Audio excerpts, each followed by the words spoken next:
Quando em casa descanso dos trabalhos do dia, o teu livro sagrado, companhia. Hello, everyone, and welcome to our second interview of this year in our series, The World Sings.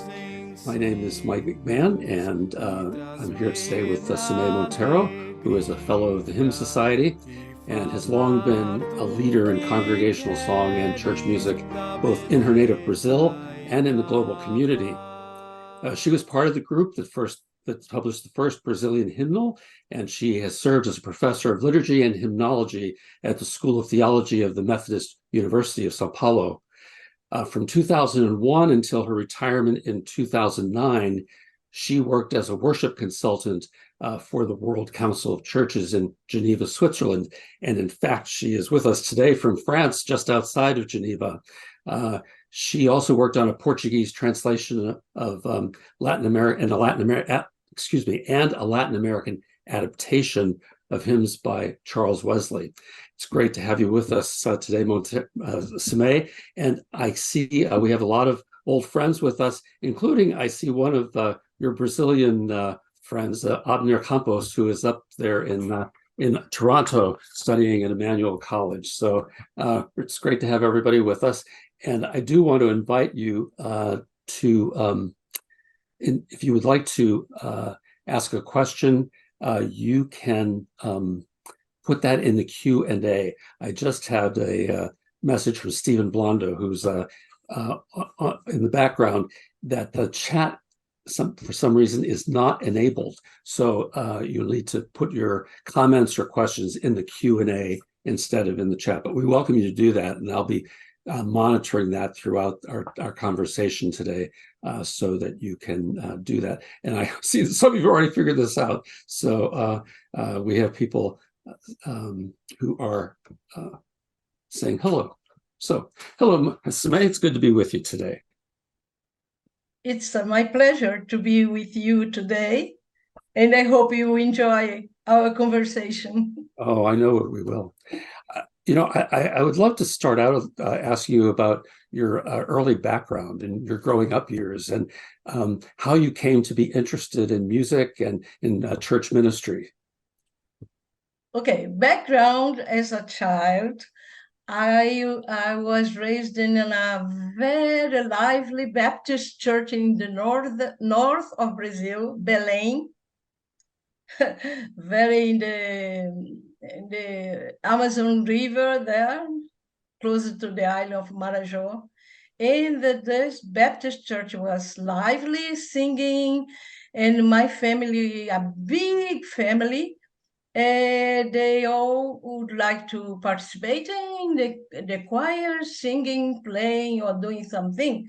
So this atmosphere helped me to be attracted through the congregational singing. Mm-hmm. And did you tell us a little bit about studying music and how that came to help you move into your work? Yeah, one of the things that I later, when I start studying sacred music in the Baptist Seminary in Rio de Janeiro, it was 4 years graduation as bachelor in sacred music. I came already with a very deep, I would say,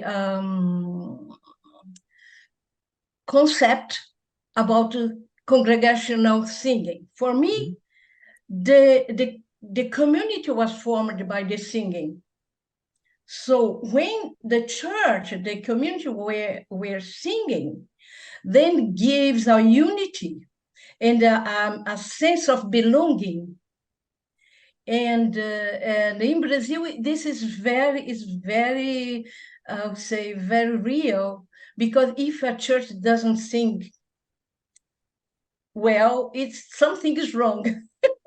With the parish, something is wrong, because music is part of our culture, And this was very, so I came for my studies already with this concept well established. Mm-hmm. And then there I discovered hymnology.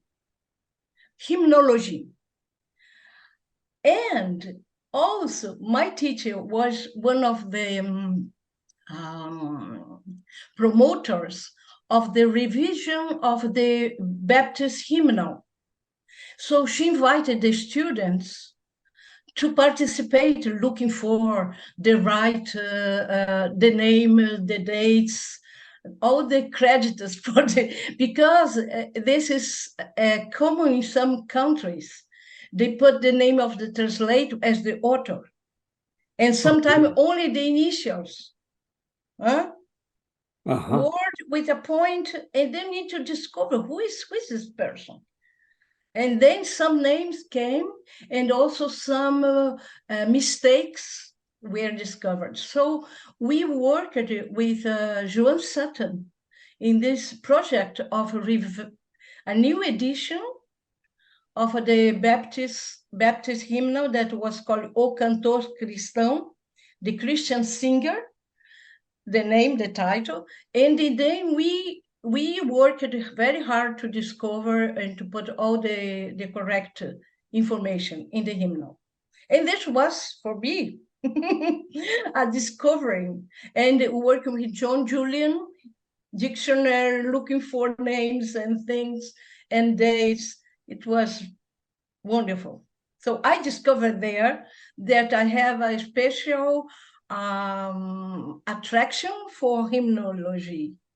And then I start composing also. So one of my first compositions was when I was a student in the seminar. Wow. So you were actually in the seminary able to do this kind of work to help create a hymnal that had that kind of detail about who were the authors, who were the composers, and so forth, right? Yes, yeah. It was a project given to the seminar. It was of the publishing house, didn't have enough people to work on this, or people that would be expert. So they came to the seminar to help them to revise the edition. And were you also doing some work in churches, helping to lead people in singing at the time while you were a student? Yes. I was the conductor of the choir in a parish, because as part of our training to have a choir, to work in a church. And so it was part of my training to work with music. And for me also, I developed a concept that I applied because I married a pastor, and I became a wife, pastor's wife, and then also a kind of animator for the music and the congregation. And I developed also something that the choir is not to have a special moment in the worship, but the main function for the choir is to help the congregation in singing. Mm-hmm. So this came very strongly in my mind. During this time, we tried to animate the congregational singing. And how did you use the choir in that way? I mean, what did you do? How did you tell your choir? How did you help your choir to lead the congregation? What did they do? Oh, they, if you have time, because rehearsal sometimes was not enough time to correct things, but I was very, very strict help to the choir, say, you need to help the congregation. So we rehearsed some of the hymns with the congregation, or before the worship, or during the rehearsal, the choir rehearsal. If it was a hymn that they did know well, but always because I remember well the choir in Brazil. I don't know, I think in the US and Canada also, they are very visible. Yes. Or if someone don't sing during a congregational song or hymn, all people will sing. So they needed to at least perform their singing. Right. Were you and your husband a team in the church? Did you work together? Yes, but not as a professional minister of music, but more as a volunteer, because he got a small church he was starting his ministry. And I can tell a short story for you. I prepared for the choir in the first church in Belo Horizonte, in Minas Gerais, a small city. And so I prepared all this we use for choir. And I was amazed because people were looking to me. And I learned in the seminar that was very important. You look to the conductor. And I say, why they came? And after and then one person came to me. Most of them, they cannot read. So that's why they look to your mouth to see. And then I left my paper also. And I decided to have all by memory, even the conductor, not look at nothing, just lead the choir. So it was a learning for me, because I was imagining they could go through the notes. It's a kind of romantic idea. Right. That's cool. You said you got into composing also while you were in the seminary, right? Composing? Sorry? I said you had mentioned that you started to do some composing while you were in the seminary. Yes. And how did you continue to do that after you got out of the seminary? When did you start composing a lot? No. Then I went to Buenos Aires to study that. After the second year, I graduated in sacred music. And there I met Pablo Sosa. So he was my mentor. And Pablo Sosa influenced me very much. And one of my first compositions in Brazilian rhythms was composed in Buenos Aires. This is, I sing the new song of the world that was based on a Northeast Brazilian scale. And he was wonderful because he pushed me to do this, to do Brazilian music and compose. So I started compose really in Buenos Aires. I see. And you were studying there in Buenos Aires, or what were you doing? Yes, the plan was to do a master in music, but in that time there was not this postgraduate. I was graduated in sacred music, so then I didn't want to do a second graduation. So I decided to start to study theology in order to give a theology for an artist, because I believed that an artist, a composer or a painter or any area of arts, they needed to have a kind of theology as a creator, create something. Right. And I started, but unfortunately, the political situation in Argentina and my familiar situation, I got a baby, and it was so difficult, I could not finish my studies there. I see. And so you went back to Brazil and you did teaching, yes? Yes. Then when I came to Brazil, I start teaching in the Methodist University in the study for pastoral workers studies for those students who are training to become pastors. Mm-hmm. And then the matter was music. Music. So what could I do to help the pastor? Because one of the reality we have is sometimes in Brazil, in Latin America, you form in a university, in a seminar, and the students have a mind that they have superpowers, so they can do all things. But they go to a place where there's nothing. Nobody, there's no instruments, nobody, so they need at least sing. Right. So I gave some singing lessons. I taught some basic for conducting. Uh-huh. Start a hymn and to finish a hymn at least. Right. because one thing that I learned by a very famous orchestra conductor, he said, the most important thing for a conductor is to start and to finish. If you don't know how to start, it's a disaster.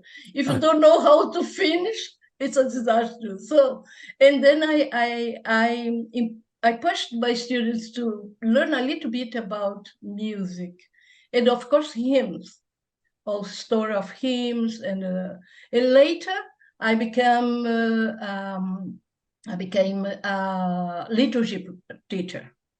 But in the beginning, it was just music.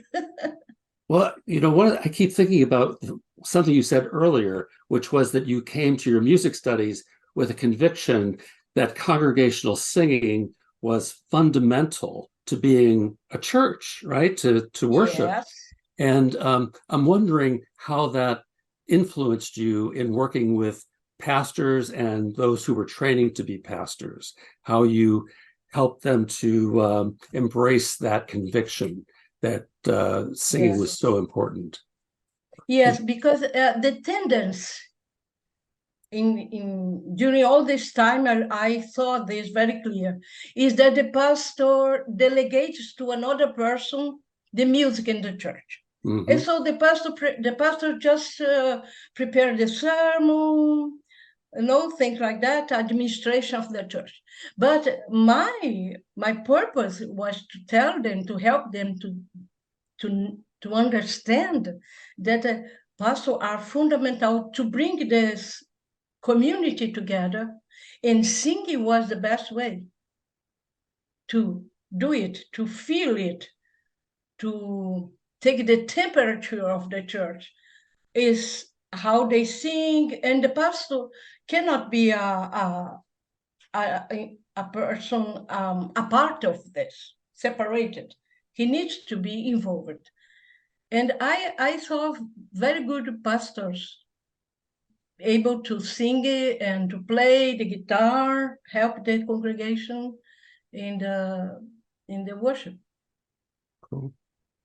Now, you went to the World Council of Churches, and you were there for, I guess, 8 years as the worship 8 years consultant? and some months. Yeah.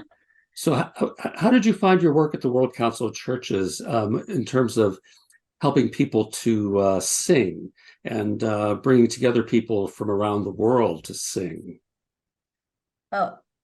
Before of the World Council, I was already involved in World Council of Church assemblies and Latin American Council of Church, also assemblies and pre-assemblies. And then I was part of a wonderful team we had in that time, in the 80s, people that were able to create movement and during the worship, to integrate different trends and particularities of each church, Pentecostals, no Pentecostals, historical church, and put all together. So I had a kind of school on this in Latin America. Latin America Council of Church. I give thanks to God for this. And so one of the challenges was exactly this: how to create a community in a momentum that is not, it doesn't continue. It's just a week, and then they disappear, like hymn society. How to create a community during an event. So, and this was a learning and a challenge for me. In WCC, I touched this issue more deeply because we had a kind of official languages. Portuguese was not included. And other Asian languages, you know, the word council of church changed in the time. But when I arrived there, there were still problems. And one of the biggest challenge for me was discover that even, for example, a song from India that I was teaching people to sing, convinced that they were representing India. And then someone came to me, why you don't sing any Dalit song? I said, well, oh, sorry. He said, I can send you several songs from our Dalit church in India, because you got a special high caste music from India, not Dalits.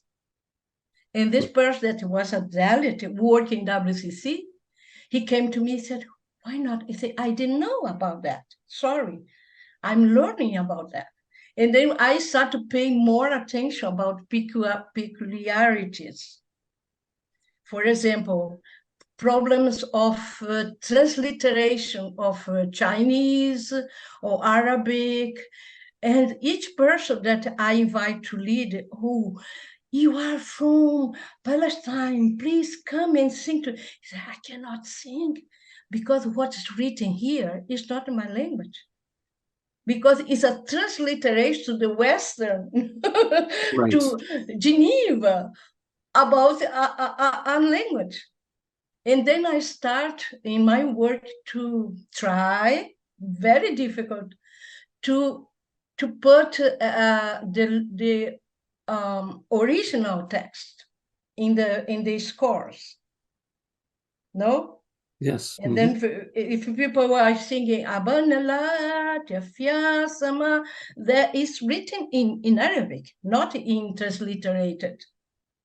Right. So do you understand this? I do. It's sort of, I think it's sort of the older system sort of assumed Europe was the center and everything should be written to be accessible to Europeans, as opposed to the original languages, which are accessible to the people that actually speak them, right? So, yes, and then because we have this richness of people for many countries coming for a meeting. So why not ask them to do it instead of myself? right. So then I tried to do this, but it was not easy. And the reaction of people also to the participants of assembly to accept it, to try to sing in another language very different of yours, or not feel at home, because this is what happens. You are not at home because you are feeling a stranger because you are in the middle. And I remember that in Canberra, in Australia, it was because the meeting, the assembly there was during the Pentecost. So the Pentecost Sunday was during the assembly. And then we have this beautiful idea, people saying the same, reading the Bible, each one in his own language, you know, and we have this experience of multilingual. So WCC was a school for me. I enjoyed very much. And we have some frustrations, no? because it's not easy to deal with this. So each time is different people coming. It's not the same. It's not like a parish. Right. So how to have this miracle of putting people together in one song and get this community, this sense of belonging to one body, the body of Christ. Right.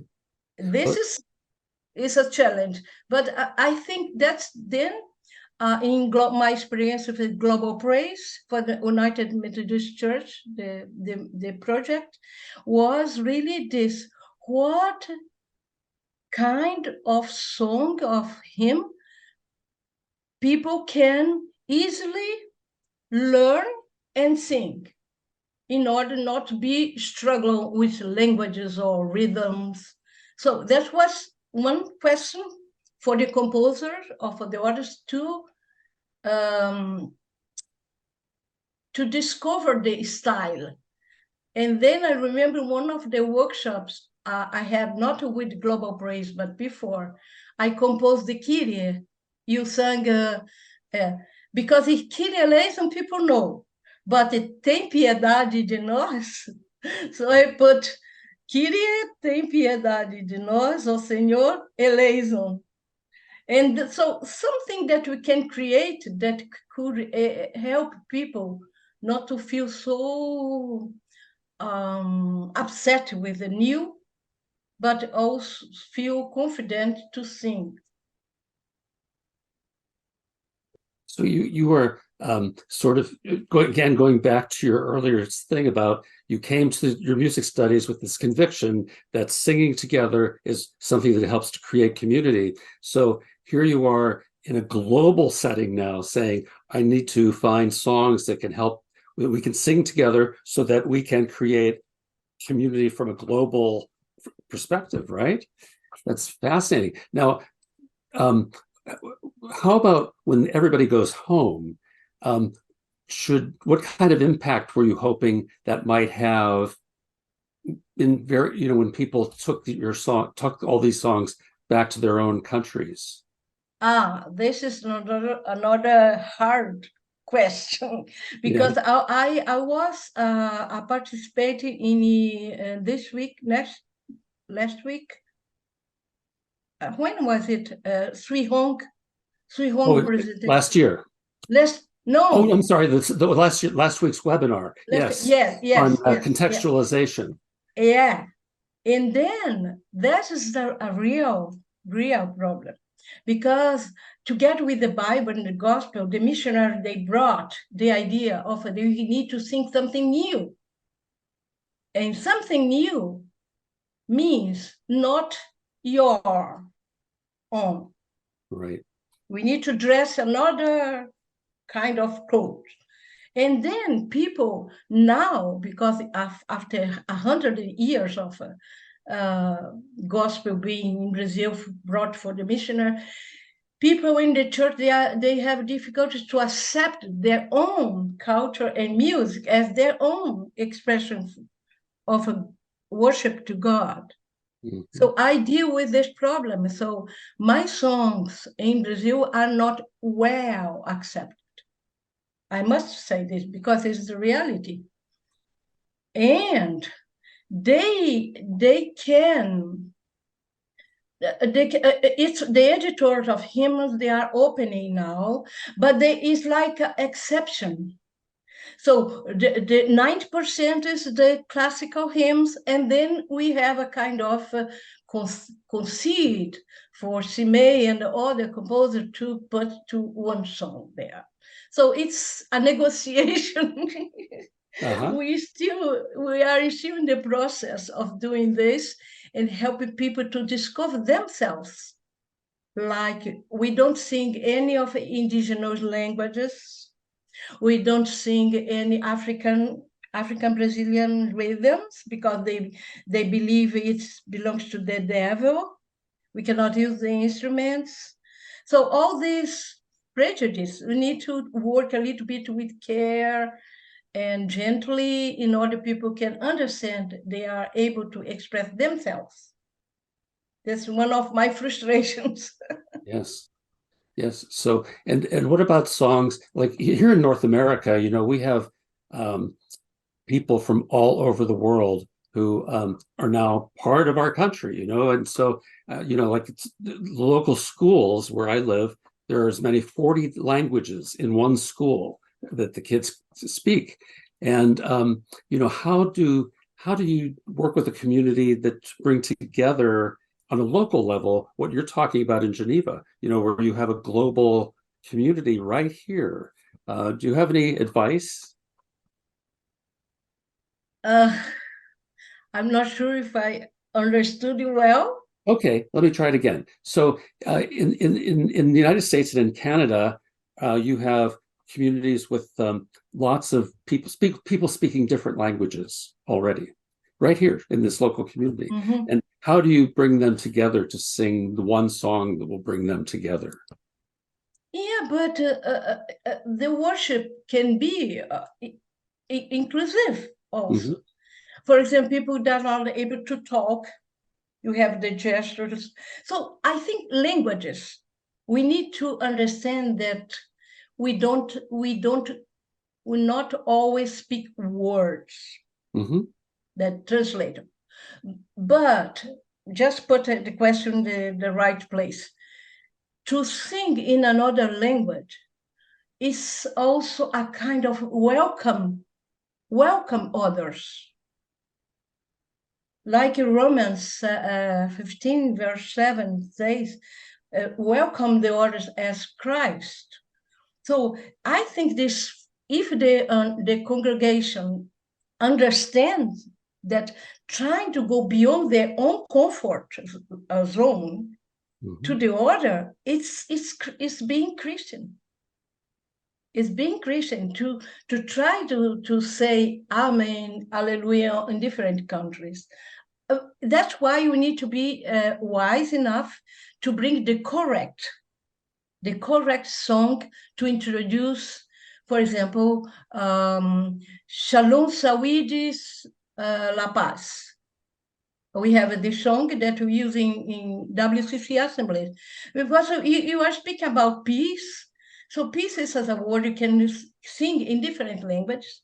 Yes. And why not sing it in Hebrew, in Arabic, in Portuguese, in indigenous language, Swahili, and then bring a kind of atmosphere of acceptance. That's my first conviction. And still now, I'm convinced that it can change minds. Not imposing, but bring people to have an experience about this. Mm-hmm. If people has the experience being, all people that comes to World Council of Church Assembly, they say, it's something wonderful. How can we be together and sing in so many languages? A glorious another song, so this is I think the beauty of ecumenism. Yes. And speaking of ecumenism, what about the different denominations and bringing them together? How did you find that was working with people that have from different denominations? Okay, after many discussions, lots of discussion WCC. Because there were a very serious question that WC was not a church, could not bring, build or dress our own ritual. But if the group that are leading the prayer or the worship, it comes from a community, they give them the authority to present their own faith. This is fair for us. It's okay. And then these people has now, I think, people that comes to WCC, different meetings and assembly, they understand that this is a kind of experience, unique. They are not at home. They are not in their own country. They're in a safe space. They can express themselves in the order also. And for me, in my theological understanding, if people can dream a little bit about heaven, nobody will feel comfortable there. As described in the Apocalypse, they have a song of Moses, and then we have animals, and we have and nobody is in his own parish or denomination. So you need to prepare yourself. One of the reasons I'm asking you about this is because the Hymn Society, as you know, is also very ecumenical. I did a count one day and found more than 50 different denominations represented in the Hymn Society. And Paul Westermeyer is actually watching the interview today, and he's often commented on how important it is that the Hymn Society is ecumenical and collegial and non-competitive. And I guess we see that in the Hymn Society, people are very respectful of one another's church affiliations and want to learn from one another. And I'm sure that you saw the same thing at the World Council of Churches, that people wanted to learn from one another's experiences from different denominations. One thing is to accept the other because of this understanding, common understanding, and the other is accept as your own, to feel you have it as a value for yourself. This is different, because in terms of ecumenicity, okay, we are here, we are from many countries, but I cannot bring this to my church. And this, I think, is a challenge for Hymn Society, because how if you can understand intellectually that we are different in many countries, many regions, many styles of music, but if you don't yes, but it's not for me. Then I think, why not? We are Christians. Mm-hmm. We are not. Christianism is not a church, something that is equal. But inside WCC also have this discussion going on about baptism, about other procedures, and it's complicated. But with pain and with hope, we go. Yeah. We try to go forward without going back for other kind of things that you could not accept. But I understand that it's not easy. It's not just saying, oh, wonderful. The experience can be wonderful, but your acceptance as yourself, for me, I will be very, very, very, how to say, I want to be very honest with you. For me to sing in some of Asian languages is very hard. No? Yes. It's very hard because you have intonations that are not your way. But the only thing will be not to try. Yes. This will be the only thing. I can try. I say it. In people that teach, they know also. They don't want to do it perfect. Like my English now, you are listening to me. You know, I have the accent. So it's okay if I have accent. No, there's no problem. But you need to try. If you cannot sing the word, you can at least listen well to the others. And this is also our acceptance gesture of accepting the other.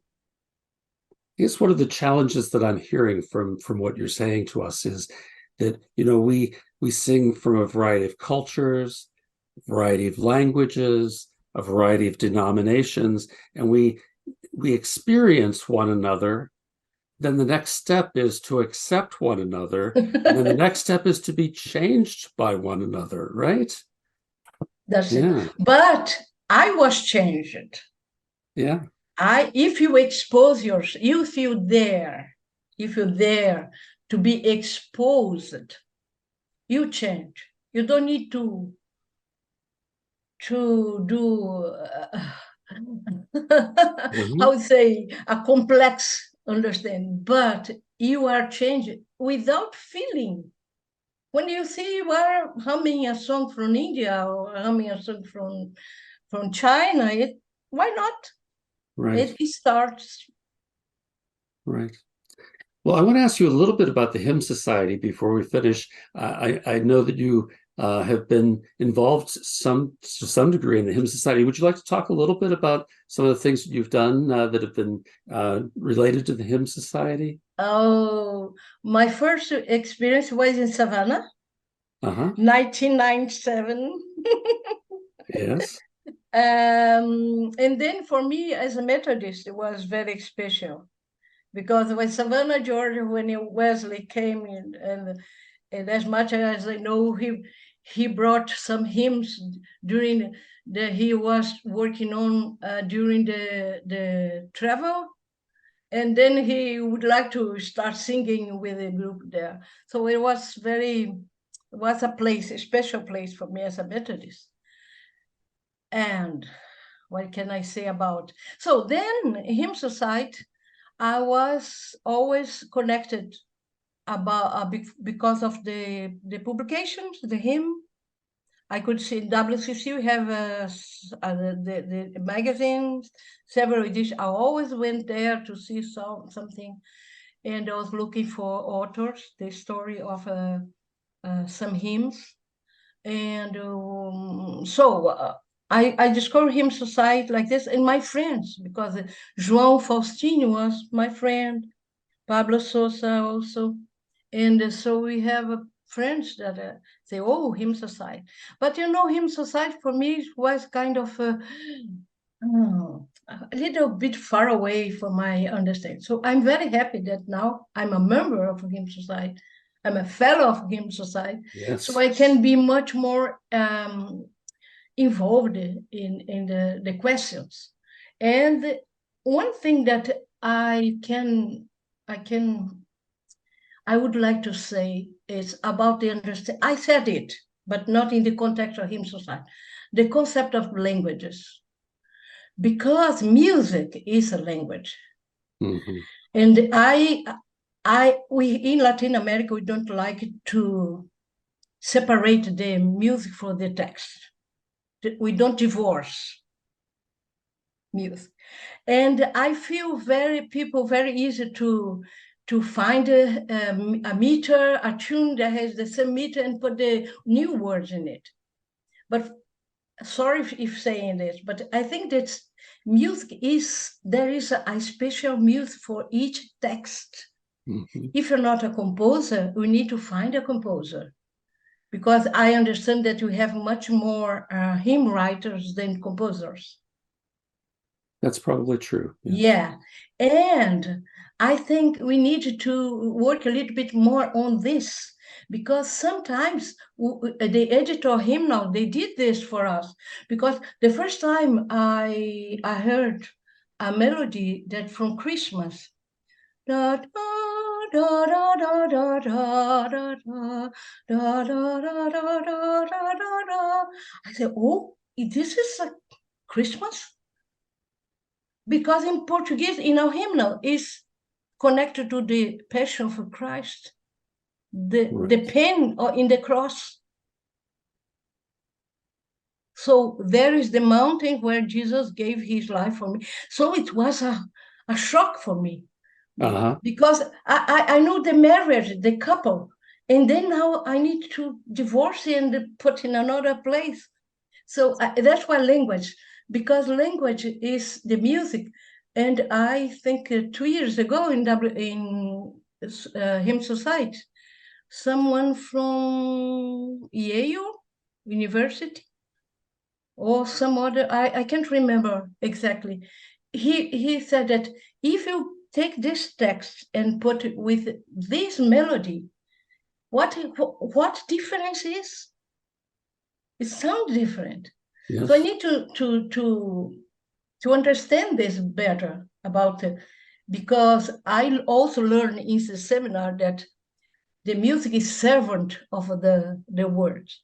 But I don't believe this. I think the music has a kind of identity, very, very, very strong. That's why people ask permission to me. Can I love this melody. Can I take your melody and put another? No. I don't give permission. Sorry, I don't give permission. Well, certainly different tunes may change the meaning of the text, don't they? I mean, depending on some texts mean, it just depends on the tune. Really can make a big difference. I saw a posting on Facebook last week. A friend of mine was visiting Germany, and the number flashed up on the screen for what the next hymn would be, and he opened the book, and I don't know what the text was, but the tune was by Andrew Lloyd Webber, and it was from Jesus Christ Superstar, and it was